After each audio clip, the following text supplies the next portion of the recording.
Hey, I feel like I had a major breakthrough in my Moonlander setup, and I just wanted to talk about it. Um, I got down to 34 keys. I can't remember if my last video was 34 or 36, but this is 34. And one of the things that I had a real hard time with was keys that I pressed a lot. So that's like Enter and Delete and Tab and Shift. Those you press those quite a bit.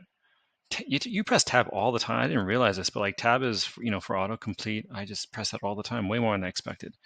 Autocomplete in your code editor, I mean.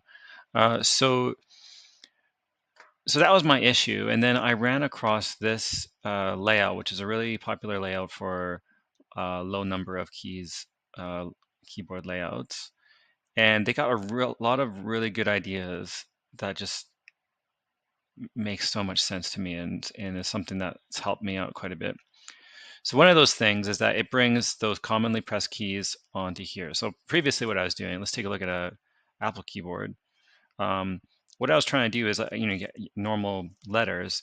I had a layer switch that would bring all the things around the letters, which are the numbers, and then these keys here, the shift, delete, enter, all brought those inwards so that you would switch to a layer to hit any of these outside keys. Conceptually, it made a lot of sense and was easy to understand. But pressing a layer to press enter, having to hold a layer was too much work. I'm used to an Apple keyboard where the keys are really like take no effort at all to press. Mechanical keyboards, they just take a lot more effort, way more travel. I'm not really liking them. I'm trying to like them, but I'm not really liking them very much. To have to hold one of them and then press something, that's even more work, way more work than what you're used to on a Apple keyboard. So it wasn't working for me. So if we bring those down here, then that solves it. So the enter, delete, tab, and space there are just right here. And so now I don't have the layer switch to hit those commonly used keys. They're just right there. So that's a huge improvement. Obviously, it's muscle memory is hard right now. I'm so used to using my pinky to press enter. I gotta retrain myself to press it here, but it is a lot better than having to switch a layer. Okay, so how are my layers set up now then? Well, these are all taps. So if you hold them, you can hold them to do something different. And so all these do a different layer. So if I hold the enter key, this is my numpad. I have a numpad style. I'm used to it being like, over the top, and I really wanted to keep that. But having it in a numpad is achieves something really important. One of the philosophies behind this layout is to reduce hand contortions.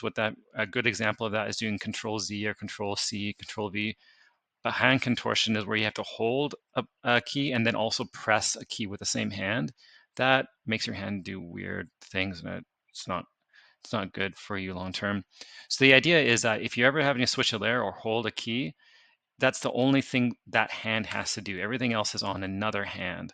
So that reduces that weird contortions that you're probably used to doing. So this is my numpad. These are all my symbols here. If I press and hold this one, this is my arrow keys in like Vim style.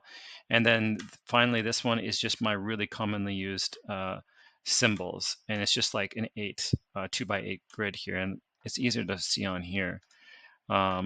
I just have these symbols. These are things I use all the time for like JavaScript coding or whatever, making functions. So I have just those, but then all the rest of my symbols are on that over here. And then if you look at our base layer again, the shift key is if I hold the index finger, and then my modifiers are just right here. So, and why am I wanting to go to this? Well, the end goal is to get to something like the Ferris sweep. And if I can make this 34 key layout work, then I'm going to jump over to this. And not so they have like you can get lower profile keys. They're called chalk keys. So I'm eager to get out of the mechanical keys.